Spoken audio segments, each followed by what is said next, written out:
And let's bring in the fellas, Mike, Jake, Jesse, and Brandon. Brandon, just when I thought you couldn't look better last week with the hat on, you look even better with the shades on. Well-deserved. Sam Darnold and company, a dominant victory. Jesse, Mac Jones continues to roll. Mike, 1 point shy. Good thing we didn't do the hat bet, I guess, right? It always kind of at 1 point would have been a killer. Yeah, would have been a killer. And then Jake, speaking of killer, man, oh man, what a game that was. But on the wrong end of one of those, or a time or two in my life, we'll talk about what was one of the games of the weekend. Tough to pinpoint what was the game of the weekend. There were so many crazy outcomes. That Rams-Eagles game was certainly one of them. But let's start within the division. Let's start with the battle between Jesse and Mike. The Niners took on the Cardinals on Sunday afternoon, and Mac Jones goes 2-0 as the starter of the San Francisco 49ers. 16-15, the final score. Was that scoregami, by the way, or was it close? Had to have been, right? We don't see a whole lot of 16-15s in the NFL. But that's what it wound up finishing at. Christian McCaffrey, a light day. Once again, Mac Jones, Kyle Shanahan's putting him out there as if he's been playing with him for the last decade. Christian McCaffrey, 17 carries, only 52 yards, but Mac Jones gets 41 pass attempts in this game, just south of 300 yards, and another victory.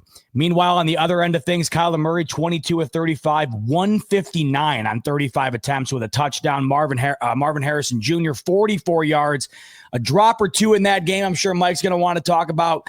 But nonetheless, a win for the Niners to improve to 3-0 despite the injuries. The Cardinals suffered their first loss of the season. I'll start with the winner here. Jesse, I'll give you the floor. This is 2 weeks in a row where the injuries continue to pile. And of course, I need you to talk about Nick Bosa now being out for the injury, or out for the season rather, with an injury.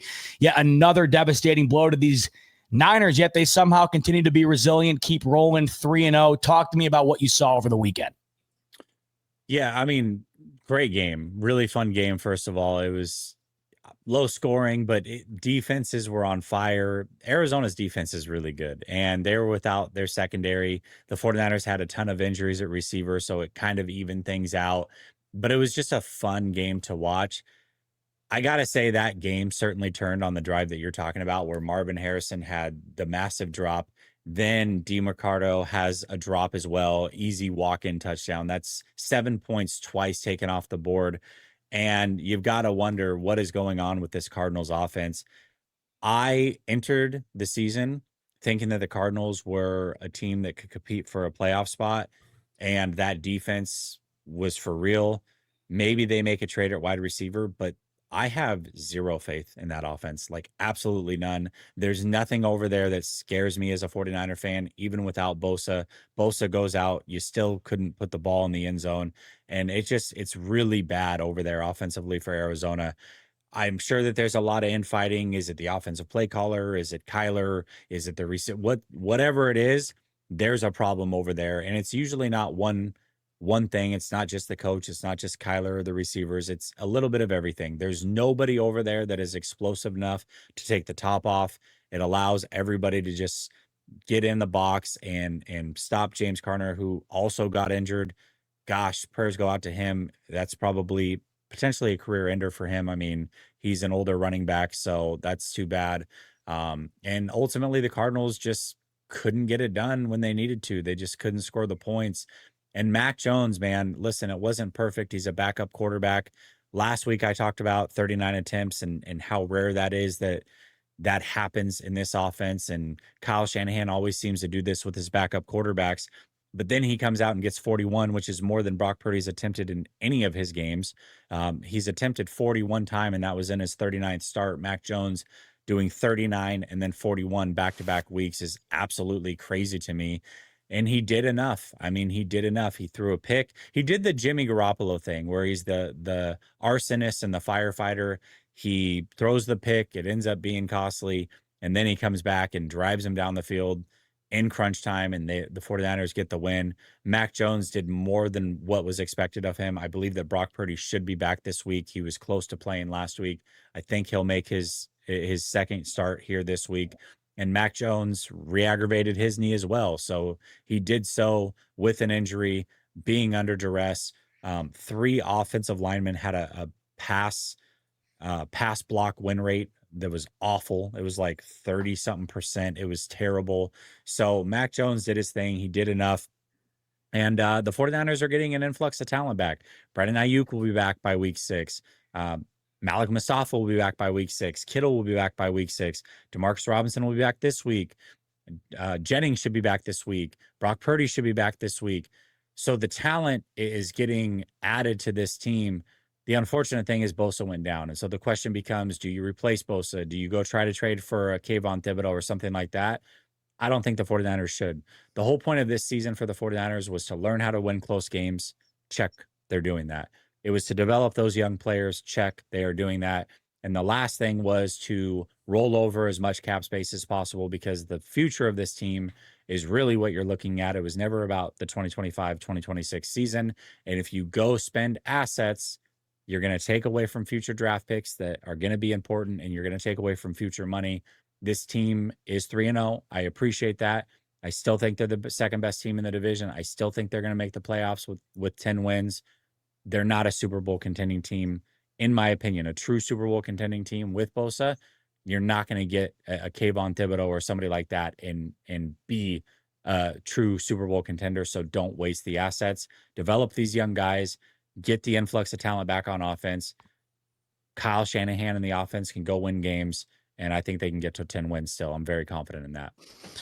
In your opinion, why has Kyle Shanahan utilized Mac Jones the way he has the last 2 weeks? You mentioned how it's not really the same with Brock Purdy. It's really remarkable to have a backup quarterback go out there in 2 weeks and throw the amount of attempts that he does, and it obviously leads to victories. But is there a reasoning behind it in your mind, or is it just, hey, go out there, sling it, let's get it done? Kyle Shanahan's a quarterback polygamist, and every time that a backup comes in, he loves to show him off. He did it with Nick Mullins, he did it with Brock Purdy, and he's doing it with Mac Jones. I don't understand the reasoning for it. Now, the football reason is, well, you're not able to run the ball as effectively as you have been, and so you got to throw it all over the yard. I get that, but Brock Purdy only had 35 attempts in week 1. He didn't have 41. He didn't have 39. So, yeah, I mean, he loves to showcase backup quarterbacks for whatever reason. I don't understand it. And another piece of evidence in that is 49er fans, we know how frustrated we get in the 2-minute drill right before half. How many times has Kyle been super conservative and just gone in and tried to get a field goal, and they end up leaving with no points? Not with Mac Jones. It's like the whole offense is open to him. Go ahead and do your thing. And he just boom, boom, boom right down the field. Did it in back-to-back weeks. 1 to win the game, 1 to score right before half. I don't understand it, but Brock Purdy's certainly good enough to execute and do the same things. Is why he doesn't, I'm not sure. It's strange. Mike, unfortunately, it's a game of inches. The Cardinals fall an inch short in this one. What a strange game. 6-6 going into the fourth quarter. That's when it got interesting. Jake's all-time favorite NFL player, Kyle Juszczyk, gets in the end zone early in the fourth quarter, gives the Niners the lead. Then Trey McBride ties it up. Then a safety winds up giving the Cardinals a 2-point lead. Eddie Pinheiro, by the way, with the game-winning field goal. I know we were having discussions about Jake Moody this offseason, so it's good for Niners fans to see Eddie Pinheiro nail the game winner. But, Mike, where were you at in this one in the fourth quarter? The Cardinals tie it up, and they take the lead on the 2-point conversion. Fell in the end. Your overall takeaway in a game where your Cardinals score 15 points, yet still fall just 1 point shy despite the defensive effort. Well, I mean, here's the thing. I mean, the Arizona Cardinals defense is pretty legit with all the injuries that we've been enduring. Now, I'm not going to come out here and say top 10, but, I think so far with what we've been doing, we've kept all these teams that we played. And I know, I get it. We've only played the Saints and the Panthers, but we've kept all of them under 20 points. So this defense is pretty legit, and I'm excited to see what they're going to be looking like, very healthy. But overall, I think this game came down to who was going to be able to score the touchdown the first, right? The first team is going to be able to score the touchdown, and then they ended up doing it with Juszczyk, and then the Cardinals bounced back and had a haymaker right back over with Trey McBride's touchdown. Now, it had a little bit of help there with a PI call and a couple of penalties coming our way, but this was a tight game. And yeah, the safety that ended up coming for the Arizona Cardinals was very, very crucial to put us at 15 points. This was a game that you had to scratch and claw to get every single point you potentially can. Now, the Cardinals also had an opportunity to score another 3 points earlier in the game. Unfortunately, I believe it was a 57-yard attempt. Unfortunately, Chad Ryland was not able to go ahead and knock that in. So this game really came down to you have to take advantage of every single point you could potentially get, because this was a typical NFC West battle that's, I don't expect, I think we're going to have more of these. If I'm going to be real with you, I was wrong. I really was. I know my guy, our guy Tommy here, one of the subscribers of this channel, has been saying like, oh, 20 to 30 to 33. That didn't happen. Haha. I mean, you're right. I mean, I was wrong. I was just really hoping, leaning on the Arizona Cardinals to learn from one week to the next. They got better. And then I was hoping from the next week, the Cardinals offense was going to get better. But the nail on the head right there when it comes down to Jesse's take, when I don't think any defense is going to be worried about the Arizona Cardinals offense unless they fix with all these big woes. Now, yes, the drops were a big crucial thing that happened. DeMarcado ended up getting a drop. Marvin Harrison Jr. with 2 drops, as well as Zay Jones at the very end. The Cardinals had every opportunity to win this game. The defense put them in every opportunity to win this game with Calais Campbell, Mr. Reliable, pushing 40 years old, still doing it, got a safety for us. Then we ended up getting Dadrian Taylor-Demerson with an interception that was thrown right to his breadbasket, right in his hands. So we got all the opportunities in the world. It's just, it all kind of came down to momentum. And unfortunately, the Cardinals, for some reason, did not play very aggressively in that last drive. They almost kind of played to, I don't know, a little bit too conservative, in my personal opinion. It was just way too easy for Mac Jones to dissect and go up the field and score a game-winning field goal for them. But at the end of the day, this Cardinals team did stand toe-to-toe with this 49ers team. Now, I know it's Mac Jones and you were missing a lot of people, but so are we as well. The Cardinals are in contention to continue to, hopefully fight for some sort of NFC West, I'm not going to say title, but hopefully within the second or, I don't know, third spot, just kind of really depending on how many games this Cardinal team wins. But overall, I think penalties kind of affected us in the beginning. We cleaned that up really right away. But honestly, I kind of want to ask Jesse a question here. Like, this team is as predictable, or this offense is as predictable as, right? Like, I guess my question is, do you feel like Drew Petzing's offense is not predictable, right? Because I mean, there's been plenty of times when the Cardinals need to score a first down, and for some reason, Drew Petzing ended up having us go up the freaking middle of the gut. When you stack the box with 7 to 6 people, it's not going to be doable for the Cardinals to do that. Like, I just don't get the mindset. Now,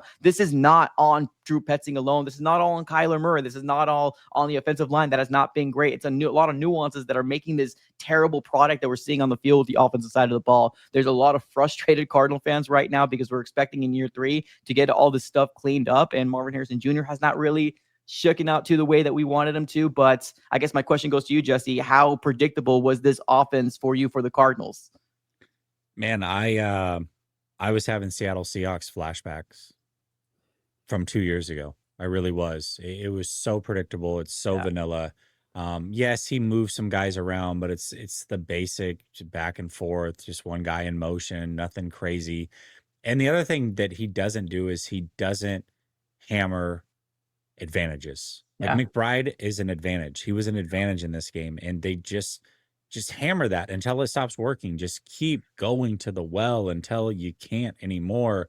And the 49ers run defense has been spotty at times. I felt like he did abandon the run game at the strangest times. It was like you'd get the ball and he wouldn't go to the run game, and then you'd get the ball and he'd go to the run game every single time. Like, there's just no consistency in what he does. Like, it seems like he's all over the place. He doesn't have a plan. He doesn't know how to attack a defense, and it's super vanilla and boring to watch. It just is. Yeah, no, absolutely. And that's the big frustration from Cardinal fans, right? That's the product that we're seeing. And here's the thing, like, everybody right now, I think there's a petition out there somewhere trying to get as much signatures to get Drew Petzing out there. But I don't think that's going to be the end all be all. Like, I don't think, like, if we fire him, everything gets fixed, but he definitely needs to elevate this roster and open up the playbook. I mentioned this here on Brandon's channel a little earlier, that I just don't think the Cardinals truly trust him at this very moment. Let it rip. Let him, kind of put this offense in his own hands. Now, if you want to continue to run the ball, that's completely fine. Like, that is your bread and butter. Although, per the stats, we're not very good at running the ball. But if that is what you want to do, make this more of a balanced offense. Let Kyler Murray use his legs a little bit more, like he's doing, and let him throw the ball down the darn field. Too many times where we behind the chains, 1st and 20, 1st and 17, and I kid you not, 2 of 3 of those plays is going to be run, incomplete. It's just the way it is every single time with this Cardinals offense. It's frustrating. I'm sick of it, and I need some change in order for me to be excited about the Seahawks game. Well, you mentioned it. We'll see if they can turn things around on a short week against the Seahawks. Speaking of those Seahawks, let's go to the Terminator. You can look like the Terminator when you terminate a team like the Seahawks did on Sunday. 44-13. You drop 40. Wow. You win by more than 30. Doesn't get much better than that. How about Sam Darnold? You want to talk about efficient? 14 of 18, 218, 2 touchdowns. All of a sudden, JSN might be one of the best wide receivers in the National Football League. The Seahawks improved to 2-1, destroy the New Orleans Saints. And Brandon, I thank you. You gave the Saints a primer for their 16.5-point whooping they have coming their way in Orchard Park this upcoming weekend. Yeah. This had to feel good, though, Brandon, because not only did you beat down the Saints, but you did it in a multitude of ways. The special teams performance in this game, off the charts. Sam Darnold, phenomenal. Just a clean all the way through. I mean, there's really no other way to put it. You must have enjoyed the hell out of this one. Walk me through what you saw against the Saints in Seattle on Sunday.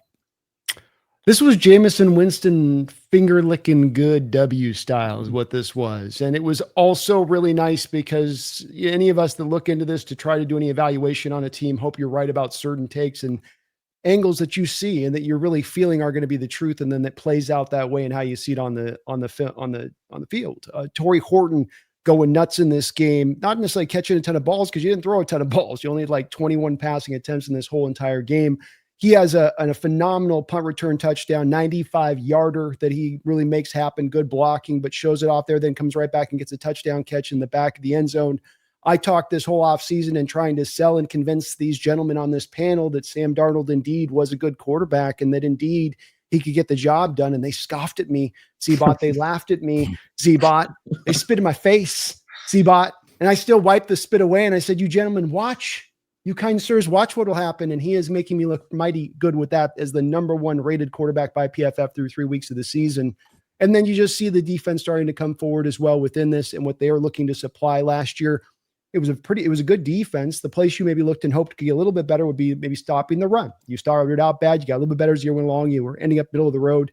And this year they have really cleaned that part up in this game against the Saints, which you knew they were going to try to lean on with Spencer Rattler. So it was utter domination, Z-Bot, from start to finish in this game. Every aspect of the team, it's part of the plan that you tried to bring in place, being that you want your offense, defense, and special teams to all be sort of carrying the load on this. And I know that this is what everybody would usually say about their team. Yeah, we want our offense and defense and the special teams just an equal part. But I don't think all teams kind of take this approach. Go ask Jake how it is when you don't have your special teams unit stepping up to form. Go ask Jesse over there how it is when you don't have a field goal kicker that you can trust for a 20-yarder. It makes life hell. And the Seahawks don't have that. They're on the other side of this in every way. And so you have 3 different parts of this team that can really come together to help supply these wins. And to me, that's a good omen for the future on this being something that's going to be repeatable, because you didn't have to play perfect in this game, but you had so many parts that were kind of dominating what they did. They got the job done. So I'm cloud 9 right now. I think if you're going to talk about Terminator, I think we've got to bring up a little bit of that old Conan quote I like here, Z-Bot. Crush your enemies, see them driven before you, and hear the lamentation of the women. This is what you were able to pull off this last week. Interesting here, Jake. The last 2 times, and we talked about this on the last episode, the last 2 times your Rams went against the Eagles, it was Saquon Barkley who led the way, just gashing the Rams multiple times for massive runs that wound up separating them and allowing them to get to the victory. In this game, the Rams shut down Saquon Barkley, 18 for 46. They also shut down the entirety of the Eagles offense. At halftime, Jalen Hurts had -1 air yards. He finishes this game 21 of 32, 226 yards, 3 TDs. A.J. Brown, who's been on a milk carton since the season started, 6 receptions, 109 yards, a touchdown. This all seemed to spark after half. And this was just so unconventional to what we've seen from Sean McVay teams. You would never expect to see a 26-7 lead get blown. And of course, it comes down to a block kick at the end, which was unbelievable in the sense that there were 2 other ones that happened at the exact same time. It felt like the Rams were on the wrong end of this one, Jake, but they were on the right end of it for the majority of the football game. What went wrong, and what's your big takeaway from this loss against Philadelphia? Oh, you're muted. Muted, Jake. Muted. I don't know why I was already muted. What the hell's going on over there? Didn't say you were, by the way. That was weird. Yeah, I don't know. Well, they told me not to talk, so I shut my mouth for 27 minutes. All right. So I'm just going to start off, get this out of the way, because I know people in the comments section are going to have an issue. This was horrendously officiated by Brad Rogers. Just awful. The tush push, awful. Ja'Cory and Bennett coming in for the injured Adoree Jackson. They were picking on him. So they felt bad because he wasn't going to stop Puka Nacua. So let's just have him tug on the pants until he just tears them off, apparently. No flag, by the way, on the final.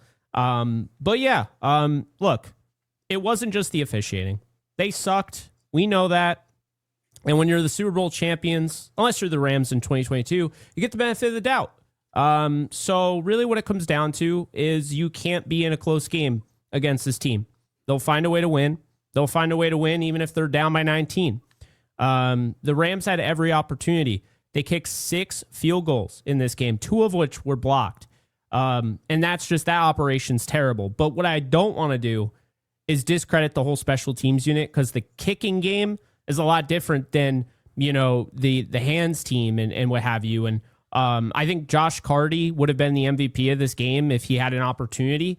He hit 23 field goals in a row before getting 2 blocks. So he still hasn't missed one in that span, just had them blocked. And he was kicking knuckleballs on the kickoff. And it really put a lot of strain on the Eagles. Nobody could field it. They brought like 4 different guys out there. Nobody could pick up the football. So it really destroyed the field position battle. The Rams dominated the field position battle. And then the Rams defense dominates in the first half. But what happens? Well, they make adjustments. And you got to give the Eagles credit. Pryor can't play, at least not at right tackle. He was awful. He was getting destroyed left and right. So they put Fred Johnson there because you know how every team in the league just gives Howie Roseman whatever he wants. The Jaguars just gift-wrapped Fred Johnson earlier in the year, and he's an Eagle. So he was great at right tackle, to be fair. The Rams' pass rush was getting there with 4. They were also blitzing. They were having a lot of success in the first half. But the problem is those blitzes weren't getting there in the second half. And now, like we talked about last week, not having Akello Witherspoon matters against A.J. Brown. Would A.J. Brown have caught anything against Akello? Probably, but he would not have had over 100 yards. Akello had him in a blender the last time they played, a catch for 5 yards. So the Rams' lack of size on the outside really is a big reason why, but also their pass rush wasn't getting there. And really, I just thought that Philadelphia called a completely different offense in the second half, so you got to credit them. Kevin Patullo, who everyone wanted fired in the first half, came out and called a completely different second half. But it was also the Rams on the offense. Matthew Stafford missed throws he never misses. I mean, just straight layup throws. Then you have a run game that is averaging 5.2 yards per carry against this Eagles defense, and you abandon it, essentially. 31 carries. I don't care if they carry the ball 40 times. Just do it. If they can't stop it, just do it. They go for on 4th and 1. Kevin Dotson comes out of the game due to injury. Bo Limmer's there. They decide to run right at Bo Limmer. Kyron Williams gets stopped. I thought McVay called a good game, overall. And I think a lot of Rams fans will disagree, and that's fine. I think it was poor execution. I think Devontae Adams has to come down with a few of those. But I also think, Matthew Stafford has to hit those throws that he always hits. And so I think that really hurt. But the underlying factor is this. When it comes to the Rams defense, it's the cornerback.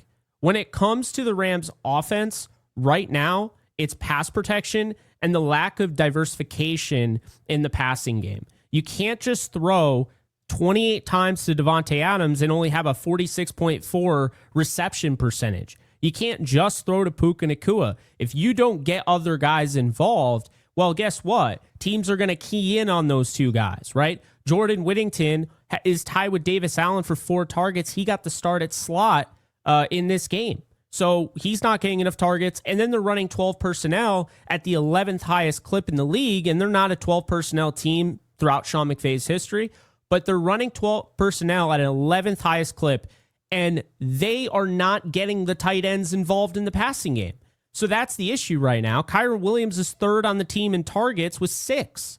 So it's just, it's frustrating because they absolutely dominated the Eagles for most of this game. They should have won. They traveled 3,000 miles to play this game, and they outplayed the Super Bowl champions in Philadelphia. But no one's going to care about it because the reality is they just saw the blocked field goal, and they're going to say, well, the Rams are, they choked, and that's how it is. And I do understand. I mean, yes, you could say that shows that maybe they don't have the capacity to be a champion right now. But in week 3, are we really going to look at it as a negative that they dominated most of the game against the defending Super Bowl champions, and it took 2 blocked field goals for the Eagles to win this game? I'm just saying. So I come away at this game. I'm not at all shocked that they dominated the Eagles to start. I'm shocked that they lost. Kind of. You could see it kind of coming early on, in the fourth quarter. You could kind of see how this was coming. But that said, this idea that the Rams aren't one of the top teams, like I was saying, and I still believe they are the best team in the league, they're this good in week 3. I'm telling you, just wait. I feel really good about this team. This game did not change that. But I didn't feel like I needed my feelings to be validated by them being in a close game against Philly. I believe that they were the better team than Philly coming in, and I will own that. And I still believe they're better than Philly because it took all those different things to happen. We'll see what ends up happening over the course of the year. I think the Rams are going to be much better. And this is a team the last 2 years that got off to bad starts. Well, now they're sitting here at 2-1. They got a really tough game against the Colts. I'm not going to lie, but I do think they're going to win. Then I believe they're going to beat the 49ers, and I think they can beat this Ravens team. So I feel really good about this team overall. No issue whatsoever. You alluded to it a little bit, but I want to ask that second half. It just doesn't seem like it is conducive to what you think of a Sean McVay-led team, right? So when you're looking at the way it goes, from what I could tell from what you said, you're not concerned about this being a lasting issue, but are you at all concerned about what you saw in the second half translating into a broader issue down the line throughout the year here? Or are you more looking at it as, hey, we beat the ever-living hell out of the Eagles on the road for the majority of this football game, and we just were on the wrong end of things in the second half? Yeah, I'll go with the latter on that. One thing Sean McVay doesn't do is allow these guys to make the same mistakes over and over again, so I'm not worried. They'll get it corrected, and we'll see what ends up happening. But I have a feeling these two are going to play in the playoffs, and it'll likely be the NFC Championship game. Would be a hell of a game. We've been getting nothing but great games between those two teams. Sunday was no exception. That felt like an NFC Championship game preview. One last question for you, Jake. How much do you think that game weighs into the 1 seed when the season comes to an end here? Oh, I think it's huge. I mean, not that the Rams need to worry about it. They just need to worry about the Indianapolis Colts this weekend. But for fans, I think you have to know that game was for home field advantage. Like, just being real here. Because, I think the Eagles and the Rams and the Buccaneers and the Packers are the 4 best teams probably in the NFC. I'm still not sold on the Lions because I don't know if I'm sold on the Ravens overall. But that's kind of what I would say. So, unfortunately, I think the Rams lost home field advantage. The good news is they won the Super Bowl and they didn't have to be the number 1 seed the last time they won the Super Bowl. So there's that also.